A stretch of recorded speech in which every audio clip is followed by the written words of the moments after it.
ইংল্যান্ডের বিরুদ্ধে সেমিফাইনালের হাই ভোল্টেজ ম্যাচের একাদশের জন্য চূড়ান্ত হয়ে গেল আর্জেন্টিনার 9 জন মহাতারকার নাম। কিন্তু বাকি দুটি পজিশন নিয়ে মাস্টারমাইন্ড কোচ লিওনেল স্ক্যালোনির ড্রেসিং রুমে এক চমকপ্রদ ছক করছেন হয়তো। আটলান্টার মার্সিডিজ বেঞ্চ স্টেডিয়ামে যখন থ্রি লায়ন্সদের মুখোমুখি হতে যাচ্ছে ডিফেন্ডিং চ্যাম্পিয়নরা, তখন গুঞ্জন উঠেছে লিওনেল মেসির মাঠের তথাকথিত বডিগার্ড খ্যাত রদ্রিগো ডে পলকে বেঞ্চে বসিয়ে সম্পূর্ণ নতুন এক ফরমেশনে দল সাজাতে পারেন স্ক্যালোনি। কাতার বিশ্বকাপে সে নেদারল্যান্ডস ম্যাচের স্মৃতি ফিরিয়ে এনে কেন হঠাৎ 5 ডিফেন্ডার নিয়ে খেলার কথা ভাবছেন আর্জেন্টাইন বস? স্ক্যালোনির এই নতুন চাল কি ইংল্যান্ডের আক্রমণ ভাগকে বোতলবন্দি করার সেরা অস্ত্র, নাকি মেসিকে মাঠের ভেতর বিচ্ছিন্ন করে ফেলার এক বড় ঝুঁকি? চলুন এই ভিডিওতে আর্জেন্টিনার প্রথম একাদশের চূড়ান্ত হওয়া 9 মহাতারকার পুরো রহস্যের নিখুঁত ব্যবচ্ছেদ করা যায়।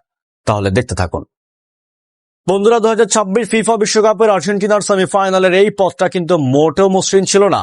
নকআউট পর্বের একের পর এক অগ্নি পরীক্ষা পার হয়ে তবেই শেষ 4-এ পা রেখেছে আলবিসেলেস্তেরা।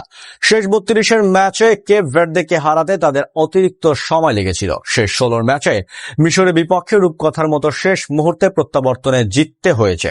আর কোয়ার্টার ফাইনালে সুইজারল্যান্ডের টপকাতেও খেলতে হয়েছে অতিরিক্ত সময়। তবে প্রতিটি কঠিন পরিস্থিতিতে দলকে সাজাতে যেভাবে ঘুরে দাঁড়িয়েছেন তা খেলোয়াড়দের আত্মবিশ্বাস বাড়িয়ে দিয়েছে বহুগুণ।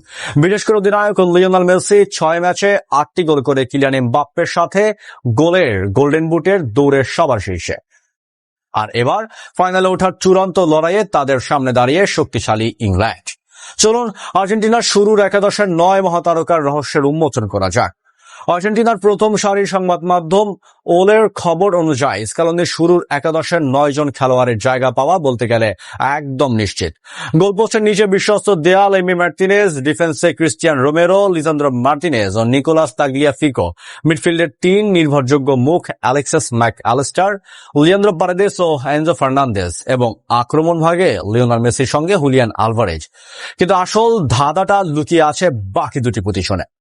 সোমবারের অনুশীলনে কোচ স্ক্যালোনিকে 4-3-3 ফরমেশন বদলে সম্পূর্ণ নতুন এক 5-3-2 ফরমেশন নিয়ে গুটি চালতে দেখা যায়। ইংল্যান্ডের উইং ও আক্রমণ ভাগের ক্ষুরধার গতি রুখতে অতিরিক্ত ডিফেন্ডার হিসেবে নিকোলাস ওতামেন্দিকে একাদশে আনতে পারেন তিনি।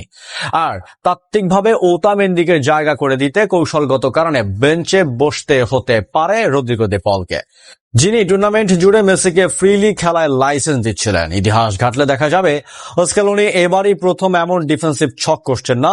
2022 কাতার বিশ্বকাপে নেদারল্যান্ডসের বিপক্ষে সেই রোমাঞ্চকর কোয়ার্টার ফাইনালের ম্যাচেও ঠিক একই রকম 5 ডিফেন্ডারদের ফর্মুলা ব্যবহার করে সফল হয়েছিলেন তিনি। তবে এই ফরমেশনে একটা বড় ঝুঁকি আছে।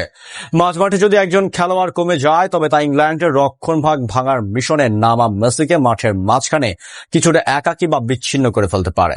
স্ক্যালোনির শেষ মুহূর্তের মূল দ্বিধা এটাই, তিনি কি আরো 2 জন ডিফেন্ডার নামিয়ে রক্ষণ ভাগ নিরেট করবেন, নাকি মিডফিল্ডে চতুর্থ কোনো খেলোয়াড়কে রেখে আক্রমণ সচল রাখবেন?